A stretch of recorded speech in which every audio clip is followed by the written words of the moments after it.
Okay, Southern California is a very weird place to be gardening. Here we have some jalapeno peppers, and it's like almost Thanksgiving.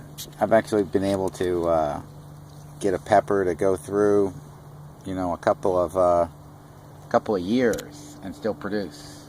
That was a bell pepper, but peppers, and here's a tomato here still. Right, put a little cage around him. If it gets a little bit cold, I might cover him up. But La Nina's in town, so it seems like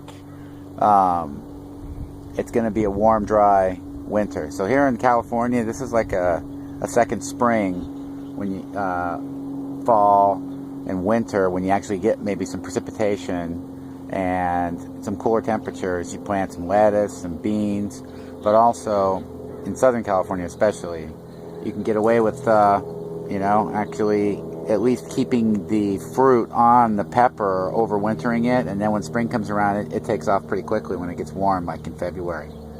I mean, there's even a nasturtium growing here, right? But also, you can see that the daffodils are already like taking off in Southern California. So, plants kind of get confused about what season we're in. And over here,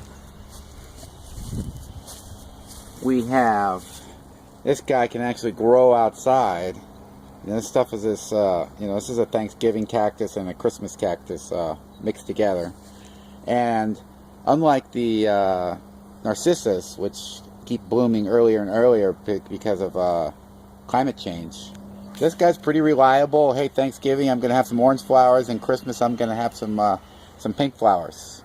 So it's kind of interesting. I guess it's on day length, but I'm not 100% sure why it's so reliable.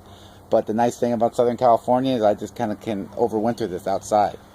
But at the same time, I could have a hosta that's in bloom right now, and it'll make it through here. It doesn't necessarily need to get that cold here. And this guy can grow outside. I'll probably put him in the ground probably next spring and be able to overwinter. But, having no seasons really at all can be a problem. Like, you can't grow apples or lilacs or some fruits, other fruit that really needs some cold. But here's an apple, supposedly adapted to the area, and it's blooming just before Thanksgiving. I'm going to be interested to see if this really sets fruit, or whether it's going to get really confused and be unhappy like most apples down here.